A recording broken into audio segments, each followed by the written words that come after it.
नमस्कार, मैं पूनम यादव और आप देख रहे हैं टीवी 24 नेटवर्क।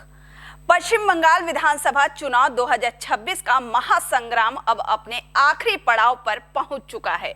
दूसरे और अंतिम चरण की वोटिंग भी खत्म हो चुकी है और इसके साथ ही अब सबकी नजरें टिक गई हैं एग्जिट पोल पर। इस बार की वोटिंग ने कई रिकॉर्ड तोड़े हैं। कहीं भारी मतदान हुआ तो कहीं लंबी लंबी कतारें देखने को मिली और अब जब मतदान खत्म हो चुका है तो हर कोई जानना चाहता है कि आखिर जनता ने किसे चुना है।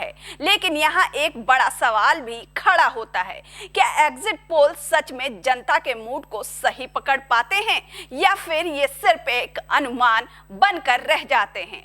दरअसल एग्जिट पोल का काम होता है वोटिंग के तुरंत बाद लोगों से बात करके ये समझाना कि उन्होंने किसे वोट दिया और उसी आधार पर चुनाव के नतीजों का अंदाजा लगाया जाता है। कई बार ये अनुमान काफी हद तक सही साबित होते हैं, लेकिन कई बार पूरी तरह उलट भी जाते हैं। और अगर बात करें पश्चिम बंगाल की तो यहाँ का इतिहास एग्जिट पोल के लिए बहुत आसान नहीं रहा है। जरा आपको पीछे लेकर चलते हैं, पिछले विधानसभा चुनाव की तरफ। 2021 में पश्चिम बंगाल की 294 सीटों पर जब चुनाव हुआ था तब लगभग सभी बड़ी पोलिंग एजेंसियों ने ये कहा था कि मुकाबला बहुत कड़ा होने वाला है। कुछ एजेंसियों ने तो यहाँ तक दावा कर दिया था कि बीजेपी सरकार बना सकती है। एक्सेस माई इंडिया ने तृणमूल कांग्रेस को 130 से 156 सीटें दी थी और बीजेपी को 134 से 160 सीटों के बीच बताया था, यानी साफ तौर पर कांटे की टक्कर दिखाई गई थी। अब जरा असली नतीजों पर नजर डालिए। जब वोटों की गिनती हुई तो तस्वीर पूरी तरह बदल गई। ममता बनर्जी की अगुवाई में तृणमूल कांग्रेस ने जबरदस्त जीत हासिल की और 215 सीटों पर कब्जा जमाया। वहीं बीजेपी की सिर्फ 77 सीटों पर ही संतोष करना पड़ा।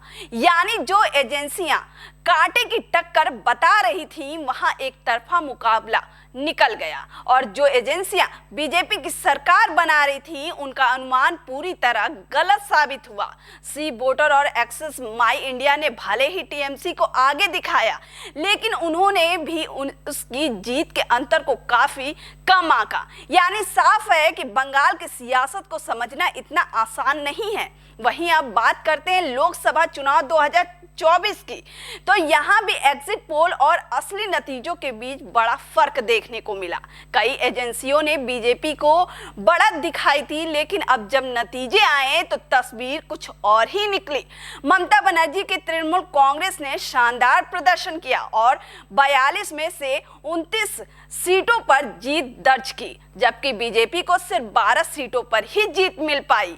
यानी एक बार फिर एग्जिट पोल पूरी तरह सटीक साबित नहीं हो पाया। अब सवाल ये है कि 2026 के इस चुनाव में क्या होगा। तो बता दें कि इस बार जो शुरुआती एग्जिट पोल के आंकड़े सामने आ रहे हैं उसमें भी अलग अलग तस्वीरें देखने को मिल रही है। कुछ एजेंसियां एनडीए को बढ़त दिखा रही हैं तो कुछ टीएमसी को मजबूत बता रही हैं।